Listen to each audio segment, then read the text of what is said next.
ქობულეთის ციტრუსის გადამამუშავებელი საწარმო ნარჩენებს სოფელ ხუცუბანში აჭარის ფინანსთა სამინისტროს მიერ სპეციალურად გამოყოფილ ტერიტორიაზე ყრის. ციტრუსის ნარჩენებში პირუტყვის დახრჩობის ფაქტი დაფიქსირდა.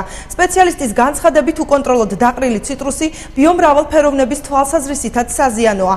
რა პირობით გადაეცა საწარმოს აღნიშნული ტერიტორია, სულხან მესხიძე არკვევდა.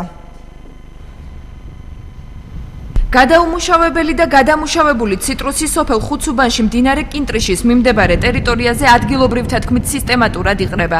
რწმუნებული ზურაბ ბაჯალიძე ამბობს, რომ აღნიშნულის შესახებ მუნიციპალიტეტის გამგეობას არაერთხელ აცნობა. მისი ინფორმაციით ციტრუსის ნარჩენებში ძროხების ჩაძირვის ფაქტებიც დაფიქსირდა.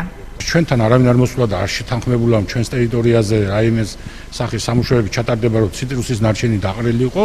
ეს მოხდა ეთყობა თვითნებურად, გამგებელს შევატყობინე, ორშაბათის თათვიზი იყო. ახლა თვეს დეკემბრის თვეში რა თქმა უნდა, რომ ფაქტს ჰქონდა ასეთი ადგილი. ბოლო რამდენიმე წელია სოფელ ხუცუბანში ციტრუსის ნარჩენებს ქობულეთის წვენების გადამამუშავებელი საწარმო ყრის, აცხადებს მუნიციპალიტეტის გამგებელი გიორგი რომანაძე. მისი ინფორმაციით საწარმოს ნარჩენების მოსათავსებლად ტერიტორია აჭარის ფინანსთა და ეკონომიკის სამინისტრომ გამოუყო. ეს ტერიტორია აჭარის ავტონომიური რესპუბლიკის ეკონომიკის სამინისტროს მიერ მიცემული არის წვენების ქარხანაზე 4 თვის იჯარის თანხით. ეს წინა წლებშიც ასე ხდებოდა.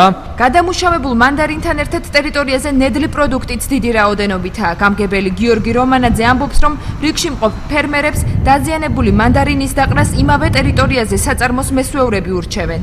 წვენების ქარხანაში არასტანდარტული ნაყოფი, რომლებიც შემდეგ კონცენტრატებად უნდა გადაქცეულიყო, მაგრამ იქიდან გამომდინარე, რომ თუ პროცენტული მაჩვენებელი გაფუჭებული ნაყოფის აღემატებოდა დასაშვებ ნორმებს, აი ამ შემთხვევაში კომპანიის მიერ არ ხდებოდა ზოგადად აი ეს საქონლის მიღება და უთითებდნენ ადგილს მათ მიერ იჯერით აღებულ თანხებს, ის ადგილს, სადაც ხდებოდა სატვირთოებით აი ამ მანდარინის ნაყოფის გადაყრა.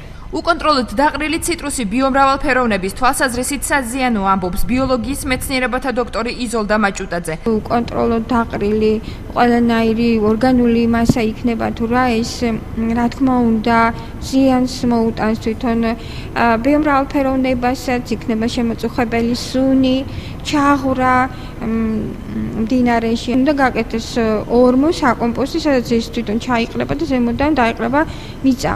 3 ჰექტრამდე ფართობი აჭარის ფინანსთა და ეკონომიკის სამინისტრომ საწარმოს სიმბოლურ ფასად ერთლარად სარგებლობაში 4 თვით გადასცა. უწყების წარმომადგენელი ზურაბ ჭურკვეიძე განმარტავს, რომ ეკოლოგიური მდგომარეობის გაუარესების შემთხვევაში სამინისტრო შესაბამის ზომებს გაატარებს. წელს გადაეცა მთავრობის თავმჯდომარეს ბრძანების საფუძველზე სარგებლობის უფლებით. ქონების დაბრუნების პერიოდში სამინისტრო უნდა გადმოაბაროს ქონება, თუ ქონება აშკარად არის გაუარესებული, შესაბამისად სამინისტრო მოახდენს ზემოქმედებას და გაატარებს შესაბამის ხომისები. მანდარინის გადამამუშავებელ საწარმოში აქტივების მართვის ქართულ ინდუსტრიულ ჯგუფში ჩვენ სატელეფონო ზარებს არ უპასუხეს. დაცვის თანამშრომლებმა გვითხრეს, რომ ხელმძღვანელობას ამ თემაზე საუბარი არ სურდა. კომენტარები დღეს არც აჭარის გარემოს ზედამხედველობითი დაცვის ინსპექციაში გაკეთდა.